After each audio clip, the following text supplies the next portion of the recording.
Quel est votre métier?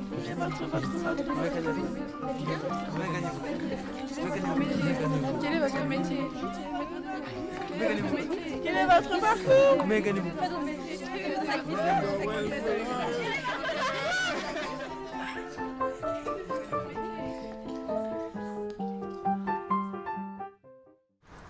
Salut, bienvenue au lycée Julie Daubier.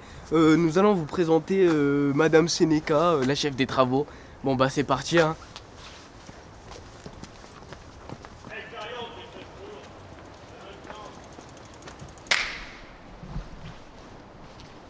Donc bonjour Madame Sénéca. Bonjour Emeline. Je vais vous poser quelques questions sur votre métier. D'accord. Une première question, quel est votre métier? Alors je suis ce qu'on appelle une directrice déléguée à la formation professionnelle et technologique dans un lycée professionnel. Et qu'est-ce que vous faites tous les jours en tant que directrice de formation? Alors dans le cadre général, je permets de cadrer tout ce qui est la formation professionnelle dans le lycée, donc que ce soit aider les enseignants dans vos cours à l'extérieur ou alors que ce soit de gérer vos stages. Donc ça veut dire concrètement tous les jours, même beaucoup de communication, les appels téléphoniques des entreprises qui veulent comprendre quelle formation vous faites. Quand vous êtes en stage, répondre aux problèmes qui peuvent se présenter, c'est-à-dire des compléments d'information, mais également ce qui peut poser souci. Ça veut dire aussi se réunir régulièrement avec l'équipe de direction pour faire un point sur tous les projets qui sont menés dans l'établissement. Rencontrer parfois les élèves dans les cours pour aller voir ce qui se passe parce qu'il y a des soucis ou au contraire parce qu'on a un projet à monter et qu'il faut leur expliquer. Ça veut dire également intervenir pendant les actions qui peuvent être menées, comme je suis en train de le faire par exemple, etc., etc., etc. Quelle est la base de votre métier? La communication, bien sûr, parce que sans communication, nous ne pourrions pas travailler, tout simplement. D'accord. Et qu'est-ce que vous aimez le plus dans votre métier? Cette communication, qui est parfois difficile, c'est sûr, parce que c'est un art délicat, il faut savoir communiquer, échanger, écouter, mais c'est également très enrichissant. Très bien. Est-ce que vous pensez que vous étiez destinée à ce métier? Oh que non, oh là, sûrement pas.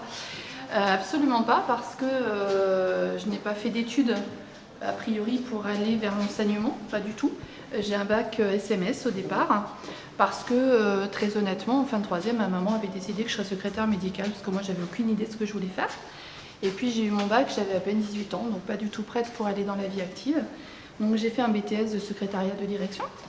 Et puis derrière, je suis partie travailler. J'ai d'abord travaillé dans le privé. Et je ne te cache pas, je n'aurais pas imaginé être dans l'enseignement parce qu'à l'époque, j'étais très timide. Donc ça n'était pas forcément compatible avec ce métier. Et comment y êtes-vous arrivée?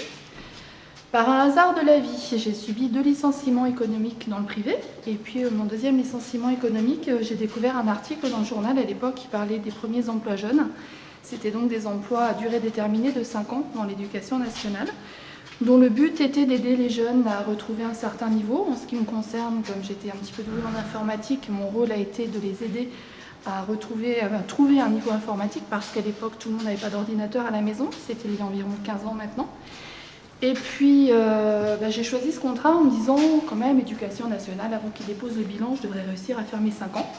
Et puis, ce à quoi je ne m'attendais pas, c'est à tomber amoureuse des élèves. Donc après, j'ai fait des pieds et des mains pour rester dans ce métier. Voilà. Et comment est-ce que vous vous voyez dans 10 ans? Comment je me vois dans 10 ans? Voilà une bonne question. Toujours dans la communication, c'est sûr. Toujours avec les élèves aussi, je pense, mais certainement un autre métier que celui d'aujourd'hui. Parce que je pense qu'on ne peut se plaire dans un métier que quand on y a encore de la passion. Et que quand on en a fait le tour, la passion s'émousse, donc il faut passer à autre chose. Ça fait plusieurs fois que je le fais, je le ferai encore, je changerai encore de métier. Mais je resterai autour des élèves, c'est sûr. Est-ce que vous avez des regrets?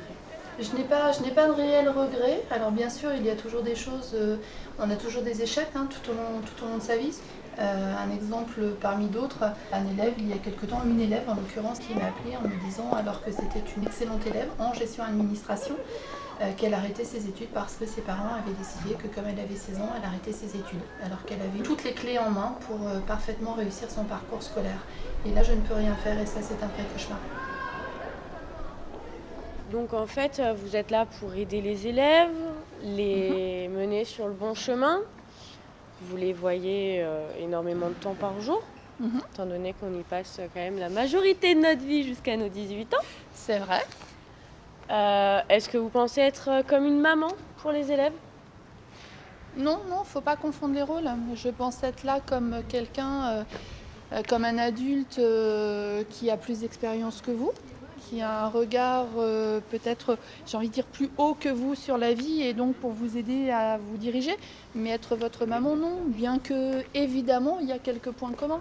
Parce qu'une maman, ça écoute, parce qu'une maman, ça réconforte. Mais je ne suis pas avec vous 24 heures sur 24 et je ne vous borde pas le soir. En fait, vous, ce que vous voulez, vous considérez qu'une mission réussie est une mission où un élève a eu son diplôme, ou par la suite il a poursuivi des études et qu'il a un emploi qui lui plaît. Alors ma mission, non. Comment t'expliquer? Ce n'est pas que grâce à moi que vous allez réussir votre vie. C'est tout un Ensemble pédagogique. Voilà, c'est tout un ensemble de choses. Mais vos parents aussi, vos parents ont un rôle. Vos parents vous ont donné envie ou pas d'aller à l'école. Vos parents vous stimulent. Donc c'est un travail d'équipe. Il y a plein de personnes qui interviennent. Où je pense, où je suis contente et où j'ai un grand plaisir, c'est quand je recroise des élèves qui ont quitté l'école depuis une dizaine d'années, par exemple, ce qui m'arrive de temps en temps. Ou mes anciens élèves, parce que j'ai encore contact avec mes anciennes élèves de quand j'étais sur Annecy et que je les vois épanouis dans leur vie, je les vois bien et je me dis qu'un tout petit peu j'y suis pour quelque chose, donc oui, là je suis très heureuse. C'est vraiment une satisfaction. C'est un vrai plaisir sincère. Et ensuite, j'ai une dernière question. Oui. Qu'est-ce que vous pouvez dire aux élèves qui nous regardent? Alors aux élèves qui nous regardent, je leur dirais que leurs rêves sont réalisables, que la chance passe pour tout le monde. C'est pas bien de dire qu'on n'a pas de chance parce que c'est pas vrai. La chance, elle passe pour tout le monde à un moment ou un autre, mais il faut avoir les yeux ouverts pour l'attraper, cette chance, et puis il faut se donner les moyens de la réaliser. Si vous vous donnez les moyens, vous pourrez réussir à faire ce que vous avez envie de faire et à vous construire une belle vie. Il faut juste vous en donner les moyens. Voilà. D'accord. Je vous remercie. Merci à toi. C'était très gentil de nous accueillir. Je t'en prie. Bonne route à toi, Emeline. Merci. Au revoir.